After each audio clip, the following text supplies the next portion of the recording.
பொன்முடிக்கு அமைச்சராக பதவி பிரமாணம் செய்து வைக்காவிட்டால் ஆளுநருக்கு எதிராக உச்சநீதிமன்றத்தில் வழக்கு தொடருவோம் என்று திமுக எம்பி கனிமொழி சோமு தெரிவித்தார். நியூஸ் 18 தொலைக்காட்சியில் வணக்கம் தமிழா நிகழ்ச்சியில் பங்கேற்று பேசியவர், தேர்தல் பத்திரங்கள் மூலமாக நிதி கொடுத்தவர்களுக்கு திமுக அரசு எந்த சலுகையும் வழங்கவில்லை என்றும் விளக்கமளித்துள்ளார்.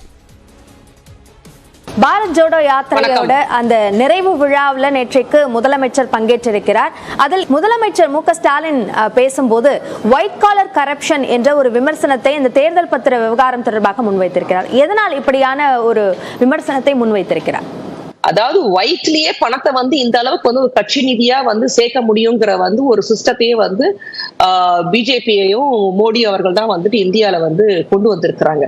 அதாவது கரப்ஷனையே ஒயிட் காலர் அளவுல பண்ணக்கூடிய ஒரு டெக்னிக் எப்படின்னு அவங்கள மட்டும்தாங்க கேட்டு சொல்ல முடியும். கரெக்டா ஒரு வாரத்துக்கு முன்னாடி அவங்களுக்கு ஒரு இடி ரேடு போயிருக்கும். ரேடு போன ஒரு சில மணி நாட்களுக்குள்ளே பாத்தீங்கன்னா அந்த எஸ்பிஐல இருந்து அவங்களுக்கு பாண்ட்ஸா, எலக்டோரல் பாண்ட்ஸா போயிருக்கும். இதுதான் ஒயிட் காலர் கரப்ஷன்ங்கிற டெஃபினிஷனே ஒரு பாஜக இந்திய நாட்டுக்கு நமக்கு முதல்ல வரலாறுல கொடுத்திருக்க ஒரு விஷயம். அதைதான் எங்களுடைய முதலமைச்சர் நேற்று இந்தியா கூட்டணியில முக்கியமான பாயிண்டா எடுத்து வச்சு சொல்லியிருக்காங்க. தேர்தல் பத்திரத்தின் மூலமாக நிதி பெறுவது சார்ந்த விமர்சனம் திமுக மீதும் முன்வைக்கப்படுகிறது. நிதின்றது எல்லா அரசியல் கட்சியுமே வாங்கக்கூடிய ஒரு விஷயம் தான். அதை யாருமே மறுக்க முடியாது.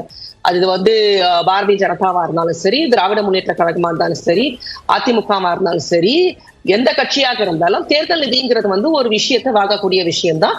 பர்டிகுலரா ஒருத்தர் கிட்ட வாங்கியிருக்கோன்றதையும் சொல்லுங்க. ஆனா வாங்கின அவங்களுக்கு நாங்க எந்த சலுகையும் நாங்க இது வரைக்கும் கொடுக்கலங்கிற ஒரு நிச்சயமான ஒரு நிலைப்பாடையுமே எங்களுடைய நாடாளுமன்ற குழு தலைவர் அண்ணன் டி.ஆர். பாலு அவர்கள் அறிக்கை மூலமாவும் தெரிவிச்சிருக்கிறாங்க. யார்கிட்ட வாங்கியிருக்கோன்ற கிளாரிட்டி இருக்கு. அவங்களுக்கு கட்சியில பதவியோ இல்ல நாங்க கவர்மெண்ட் நடக்கும்போது இபி ரேடோ அவங்க தனிப்பட்ட விருப்பத்துல கொடுக்குற ஒரு விஷயம் எக்ஸிஸ்டிங்கா இருக்கிற தொட்டு அதை வாங்கிய காரணம் அந்த கணக்குக்கு நாங்க கரெக்டா சப்மிட் பண்ணிருக்கோம்.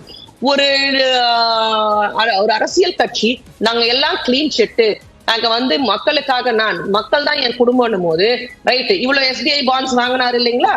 அவர் அவரோட தேர்தல் வாக்குறுதியில் என்ன சொன்னாரு? எல்லாருக்கும் 15 லட்சம் போடுவேன்னாருல. ஏன் இந்த பாண்ட்ல இருந்து எடுத்து எல்லாருக்கும் அக்கௌண்ட்ல 15 லட்சம் போட வேண்டியது தானே? ஏன் போடாம எங்க உட்கார்ந்துட்டு இருக்காங்க? முன்னாள் அமைச்சர் பொன்முடிக்கு அமைச்சர் பதவி கொடுப்பது தொடர்பாக ஆளுநர் மறுப்பு தெரிவிக்கிறார் என்ற ஒரு கருத்து சொல்லப்படுகிறது.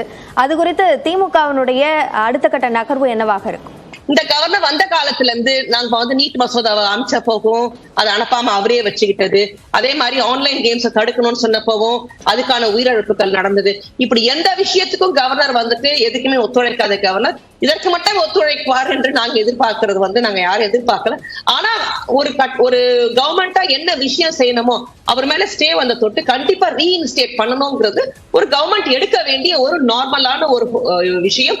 அதை தான் நாங்க இன்னைக்கு எடுத்துட்டு போயிருக்கிறோம்.